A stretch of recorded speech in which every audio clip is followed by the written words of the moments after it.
서명수 태호입니다. 금일은 7월 7일 일요일입니다. 금일의 주제는 국민이 기뻐하는 일을 하여야 정권은 국민의 초청을 받을 것이다. 작금의 대한민국 정권은 어떠한가? 윤석열 정권을 확인해 보자. 윤석열 정권의 반은 긍정이고 반은 부정이다. 출발이 부정이면 이것을 긍정으로 돌려놓아야 자신들이 살 수 있는 것이 아닌가? 윤석열의 제1아크레스건은 박근혜 대통령의 불법 탄핵의 주범으로 위치하고 있기 때문이다. 사실 아무리 자기가 살고 싶어도 살 수 없는 행복이다. 그러나 자신의 잘못을 회개하면 살 수 있다. 제1의 방법은 이실직고하고 다시 원위치 시켜야 할 것이다. 자신의 손으로 다시 실행해야 할 것이다. 그래야 국민이 믿을 것이다. 이것이 제1일 방법이다. 이것 말고는 달리 방법이 없다.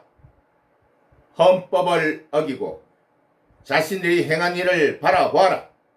어디 살 수 있는 방법이 하나라도 생겨날 수 있는가? 원흉은 더불어민주당 자유공산당의 막무가내식 조작 사건이다.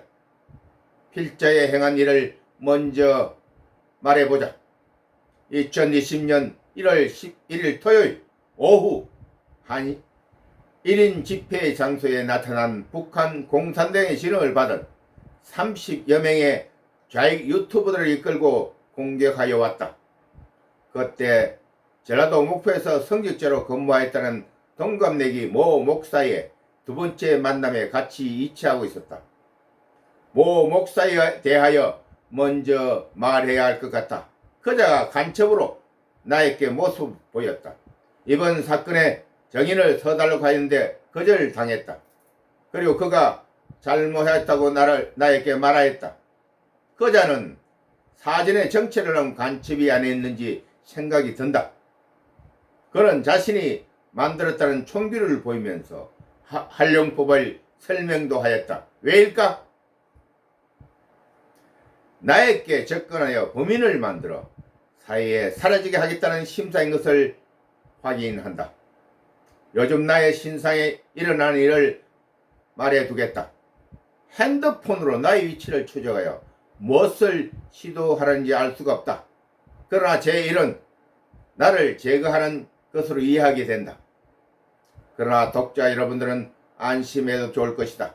언제나 천군 천사가 나를 보호하는 하나님 은혜가 나를 지켜주신다. 두 번째 사건, 벌금 500만원 사건이다. 2020년 8월 15일 청와대 중문 500m 앞에서 300여 명의 성도 기도를 인도하는 내용으로 체포되어 사건 기록 작성에 협조하였다.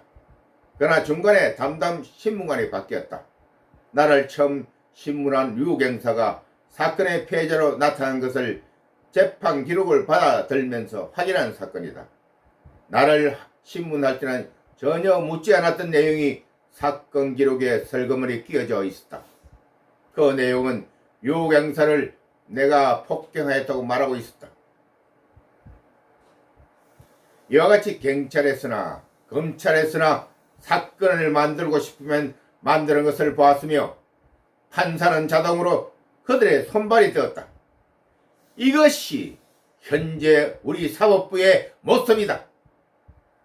모든 것의 출발은 강주민주운동의 유공자법에 의한 10% 접수로 들어온 자유공산당으로 만든 그들에 의하여 대한민국이 뱅들어간다. 대한민국이 하나님 나라의 마지막 제사장으로 나서기 위해서는 부정선거로 들어온 자들을 제거하는 것이 우선되어야 한다. 왜 되지 않은가?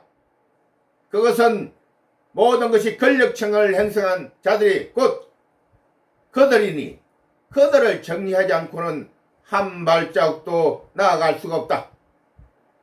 나라를 개조하기 위해서는 국민혁명이 필요하다. 혁명은 두 가지 방법이 있다. 폭력이냐 비폭력이냐? 나는 비폭력을 주장한다. 이는 하나님께 의뢰하는 것이다.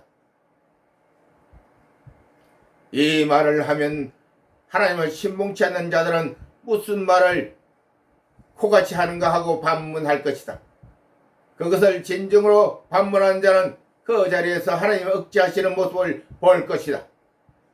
이것이 하나님의 계심의 증거이다. 나사렛 주 예수 그리스도의 이름으로 명령한다. 여기에 기록된 대로 모두 이루어질 것이다. 아멘.